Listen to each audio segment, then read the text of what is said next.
नमस्कार, मी अल्पना स्वागत करत आहे आपल्या चॅनल अद्विका क्रिएटिव्ह वर्ल्डवरती। तुम्ही थंबनेल पाहिलंच असेल, ब्लाऊजपासनं गोधडी शिवायची। हो, तर ब्लाऊजपासूनच गोधडी शिवणार आहोत। बरेच असे ब्लाऊज येतात ज्याच्यामध्ये आपले ब्लाऊज तर शिवून होत नाही आणि ते पीस तसेच पडलेले राहतात। मग असे बऱ्याचदा साठवून राहतात किंवा लग्न कार्यांमध्ये पीस जे देतात ओटी भरणीमध्ये, तर ते ओटी भरताना जे पीस येतात ते वापरून आणि ब्लाऊज पीस वापरून ही गोधडी आपण तयार करणार आहोत। अगदी 1 वर्षाच्या बाळाला सुद्धाही उपयोगी पडेल अशा पद्धतीने ही आपण बनवणार आहोत।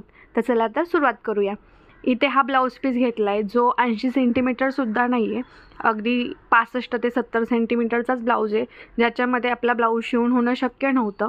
आणि सोबतच हे असा एक ब्लाऊज होता जो असाच पुण्यात आला होता, कुणीतरी दिला होता ओटीमध्ये।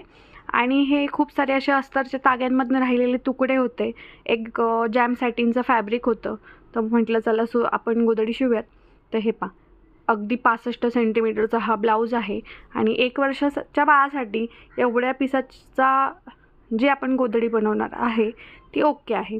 तर काय केले, सगळ्यात आधी डबल फोल्ड करून घेतले। सगळ्यात आधी तर ना सगळे जे आपले तुकडे आहेत अस्तरचे वगैरे ते थोडेसे प्रेस करून घेतले किंवा शक्य असेल तर तुम्ही धुवून घेऊ शकता।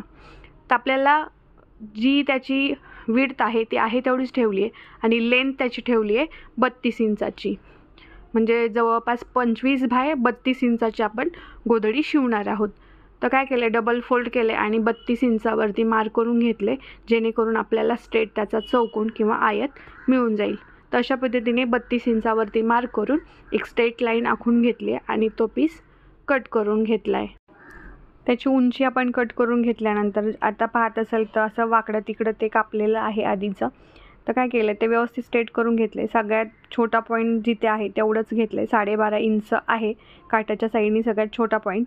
तर 12.5 इंचावरती मार्क करून घेतले आणि 12.5चं कटिंग करून घेतले, म्हणजे 25 बाय आपल्याला 32 असं आपल्याला हा पीस मिळून गेलेला आहे। आताच ही जी आपण फ्रंट साईड आपल्याला मिळालेली आहे खणाची, त्याच सेम आपल्याला जॅम सॅटिन आणि जो ब्लाऊज पीस होता त्याचं सेम त्या स्क्वेअरमध्ये कट करून घ्यायचं आहे। तर उन्हाळ्यामध्ये आपल्याला थोडाफार वेळ असतो, तर नक्कीच आपण ह्या छोट्या मोठ्या गोष्टी ट्राय करू शकतो। माझी आई उन्हाळा चालू झाला, परीक्षा संपल्या की हे अशा गोधड्या नक्की शिवायची। आई झालं, आजी झालं, आत्या झालं, यांना खूप आवड होती आणि त्या ना हाताने शिवायच्या सुई धाग्याने। तर ते खूप छान वाटायचं। मला ते कधीच जमलं नाही, पण येस मला मशीन चालवता येते, तर नक्की मी मशीनवरती गोधडी नक्कीच शिवू शकते। तर जॅम सॅटिनचं सुद्धा कट करून घेतलं आहे आणि अस्तरचं सुद्धा व्यवस्थित कट करून घेतलं आहे आणि आता खणचं फॅब्रिक व्यवस्थित खाली पसरवून ठेवलं आहे आणि त्याच्यावरती जो ब्लाऊज पीस होता जो आपल्याला अखंड मिळालेला आहे तो ठेवून घेतला आहे। आणि हे पाहत असाल तर आता हे अस्तरचे ना तुकडे तुकडे राहिलेले आहेत, तर आपल्याला गोधडी घालून घेणं याला म्हणतात। तर अशा पद्धतीने गोधडी व्यवस्थित आपल्याला घालून घ्यायची। ते आता एकावर एक लेयर देत जायचं आहे, असं खूप जाड होईल अशा पद्धतीने नाही। एक लेयर दिला त्याच्या शेजारी दुसरा व्यवस्थित करायचं आहे, एका साईडला जाड एका साईडला पातळ असं नाही। तुम्ही पाहत असाल तर एका बाजूला ठेवले, दुसऱ्या बाजूला ठेवले आणि वरती हा ग्रीन कलरचा थोडा मोठा होता तर पिंक कलरचा छोटा घेतला आहे। तर अशा पद्धतीने आपल्याला सगळ्या बाजूनी गोधडी एकसारखी येईल अशा पद्धतीने करून घ्यायचं आहे। तुमच्याकडे जर काठी असेल तर काठीच्या मदतीने किंवा हाताच्या मदतीने कुठेही फॅब्रिक गोळा होणार नाही याची काळजी घेत व्यवस्थित ते एकसारखं करून घ्यायचं आहे, कारण काय होतं गोधडी गोळा झाली शिवून झाल्यानंतर मग ती रुतू शकते अंगाला। तर अशा पद्धतीने पट्टी असेल तर पट्टीने असं फिरवून घ्या, जेणेकरून त्याच्यामध्ये कुठेही अशा वळकुट्या राहणार नाहीत किंवा घडी पडणार नाही याची काळजी घ्यायची। तर इथे पाहत असाल तर आपल्या 5 लेयर झालेले आहेत आणि 5 लेयर खरं तर सफिशियंट आहेत, कारण ज्यावेळेस ती शिवून होईल त्यावेळेस ती बऱ्यापैकी जाड असणार आहे। तर अशा पद्धतीने टाचण्या लावून घेऊ शकता किंवा गोधडीचा जो धागा येतो त्यानेसुद्धा तुम्ही शिवून घेऊ शकता, अगदी मोठे मोठे टाकेसुद्धा घालून घेऊ शकता। आता ही छोटीशीच गोधडी आहे म्हणून अशा पद्धतीने मी पिना लावून घेतलेल्या आहेत आणि ह्या पिना बऱ्यापैकी टोकदार आहेत, त्याच्यामुळे त्या पटपट लावून झाल्या। सुई धाग्याला थोडा जास्त वेळ लागला असता। जर मोठी गोधडी असती तर नक्कीच मोठे मोठे टाके घालून घ्यावे लागले असते किंवा घालावेच लागतात। आता व्यवस्थित आपली गोधडी घालून झालेली आहे, तर आपण ही कशा पद्धतीने हलवू शकतो, पण जास्त मूव करायची नाही। तर काय केलं, सगळ्यात आधी अगदी बॉर्डरनी एक टीप मारून घेतली आणि मध्ये पाहत असाल तर पिण्या तशाच ठेवलेल्या आहेत, पिना काढून घेतलेल्या नाही आहे। आणि हे जे एक्स्ट्रा फॅब्रिक येतं, आता ज्या अस्तरचे होते तुकडे त्याचे कमी जास्त होते ते सगळ्यात शेवटी आता अशा पद्धतीने आपण कट करून घेऊ शकतो. मेन फॅब्रिक हे आपलं ॲक्युरेट मेजरमेंटमध्ये घेतल्यानंतर हे जे एक्स्ट्रा आहे ते आपण नंतर कट करू शकतो.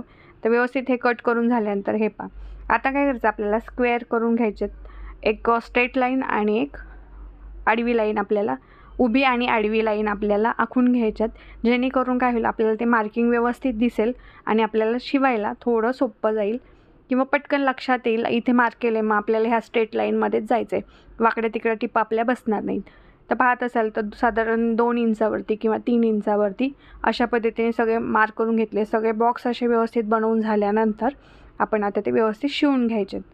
हे पहा, छान पद्धतीने असे मस्त शिवून घ्यायचे. आणि तुम्हाला शिवताना असं वाटते खूप गोंधळ होतो आहे गोधडीचा, तर अशा पद्धतीने तुम्ही गोधडी फोल्ड करायचे. ज्या साईडनी शिवून झालेली आहे किंवा ज्या साईडनी शिवून झालेली नाही आहे त्या अशा पद्धतीने रोल करून ठेवली ना तर शिवायला आपल्याला इझी जातं. पाहत असाल तर मी असा रोल केला आहे आणि ती व्यवस्थित फोल्ड करून ठेवली, जेणेकरून काय होतं गोधडी शिवताना जास्त गोंधळ होत नाही आहे. दोन्ही बाजूनी पहा, ज्या बाजूनी शिवून झाली आहे तीसुद्धा फोल्ड आहे आणि ज्या बाजूची शिवून झालेली नाही आहे त्या बाजूचीसुद्धा फोल्ड आहे, जेणेकरून मला असं जास्त गोंधळ झाल्यासारखं वाटत नाही किंवा खेचाखेची करावी लागत नाही. तर अशा पद्धतीने मस्त व्यवस्थित सगळी गोधडी आपल्याला शिवून घ्यायची आहे आणि याला फार वेळ लागत नाही. अगदी 1 ते 1.5 तासामध्ये ही गोधडी आपली व्यवस्थित शिवून होते, अगदी घालून शिवून होते. कंपेअर आता डिपेंड आहे की तुमचं स्पीड कसं आहे त्याच्यावर, किंवा पहिल्या वेळेस तुम्हाला थोडासा वेळ लागू शकतो, जसा जसा प्रॅक्टिस होईल तशी कमी वेळ लागेल. तर आपल्याकडे खणाचा हा काठ होता तर तो सुद्धा आपण काय करू आता दुसऱ्या एका साईडने लावून घेऊयात. ज्या साईडने खालच्या साईडला काठ आहे त्याच्याच अपोजिट साईडला हा काठ लावून घ्यायचा आहे. व्यवस्थित हा काठ लावून झाल्यानंतर आपल्याला आता याला पायपिंग करून घ्यायची आहे. आता तुम्ही ज्या मशीनवरनं गोधड्या शिवून घेता त्याला तुम्ही अशा पद्धतीचे पाहतच असाल. तर काय केलं, सगळ्यात आधी 1/2 इंचावरती त्या सगळ्या स्ट्रीप शिवून घेतल्यात. काय होतं ही जाड असते आणि शिवायला गोंधळ होऊ नये म्हणून एक बाजू पहिली शिवून घ्यायची. आता तुम्हाला गोधडीचा गोट किती जास्त कमी ठेवायचा त्यानुसार ही पट्टी ठेवायची. जी आपण शिवून घेतलेली आहे ती आतल्या बाजूने ठेवायची गोधडीच्या साईडनी आणि जी शिवलेली नाही आहे ती अशा पद्धतीने बाहेरच्या साईडने ठेवून तुम्हाला जेवढा गोट हवा आहे 1/2 इंच 1/2 इंच त्या पद्धतीने ही स्ट्रीप व्यवस्थित शिवून घ्यायची. तुम्ही व्हिडिओमध्ये पाहत असाल तर अशा पद्धतीने शिवून घ्यायची. तुम्ही जर 1/2 इंचावरती पट्टी लावून घेत असाल तर शेवटपर्यंत ती व्यवस्थित 1/2 इंचावरती स्टिच करून घ्यायची आहे आणि एंडला आल्यानंतर असं दुमड देऊन ती डबल टिप मारायची आणि व्यवस्थित स्टिच करून घ्यायची आहे. आता ही एका साईडने लावून झाल्यानंतर गोधडी उलटी करायची आणि जी पट्टी आपण स्टिच करून घेतली होती आणि आत्ता 1/2 इंचावरती जी ठेवली होती तर ती एकावर एक ठेवून व्यवस्थित अशी व्हिडिओमध्ये दाखवल्याप्रमाणे स्टिच करून घ्यायची. ही सगळी चारही बाजूनी व्यवस्थित गोट लावून घ्यायचा आहे. हे पहा, छान असा 1/2 इंचावरती हा गोट लावलेला आहे. सगळ्या बाजूनी 1/2 इंचच त्याचं मार्जिन आलेलं आहे. तर अशा पद्धतीने छान आपली गोधडी तयार होते. फ्रंट साईड बॅक साईड पाहत असाल तर खूप छान अशी आपली तयार झालेली आहे आणि खण कापडाला मुळातच ऊब असल्यामुळे ही खूप छान लहान बाळांसाठी तर खूप छान आहे. तर तुम्हीसुद्धा हे नक्की ट्राय करू शकता. उन्हाळा आहे, सुट्ट्यांचा काळ आहे, तर तुमच्याकडे सुद्धा अशा ब्लाऊज पीसेस किंवा जर तुकडे पडलेले असतील किंवा जुने कपडे असतील, बेडशीट असतील तर तुम्हीसुद्धा ही गोधडी नक्की ट्राय करा आणि कमेंट करून सांगा तुमची गोधडी कशी झाली ते. तुम्ही स्टिचिंग रिलेटेड जर कोणतं काम करत असाल तर तुम्ही हे प्रोडक्टसुद्धा तुमच्या बिझनेसमध्ये नक्की ॲड करू शकता. तर तुम्हाला व्हिडिओ आवडत असल्यास नक्की लाईक करत जा, शेअर करा, जास्तीत जास्त सबस्क्राईब करा आणि बेल आयकॉनसुद्धा दाबा, जेणेकरून येणाऱ्या नवीन व्हिडिओचे अपडेट तुमच्यापर्यंत पोहोचतील. आणि एक शेवटची बोनस टिप अशी की तुम्ही कस्टमरला अशा पद्धतीने कोंबो जर दिला, फ्रॉक, टोपडं, गोधडी, तर नक्की कस्टमर तुमच्याकडे परत येईल, कारण कस्टमरला एकाच वेळी सगळे प्रोडक्ट एकाच ठिकाणी मिळणार आहेत.